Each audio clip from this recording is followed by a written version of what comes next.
жұрт, оңатын келді бақыт құт.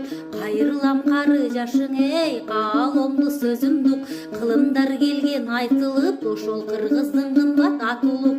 Bir кезде қолға заманда биріндеп кеткен чачылып, бағына қырғыз елінден батыр манас туылып, баштарын қошқон чақырып, абасы бақай қошойду алдына жүрген башқылы. Ошол ақылмандардан қалған сөз, аталардан алған сөз, адал емгек ақ ниет, ар инсанға балбан сөз, Алла Таала жаратқан ақ дилиңе салған сөз, ырыз алды ынтымақ, ырахатқа қалған сөз, ынтымақ ырыз бирдикке, ыйман бакталайын чележе.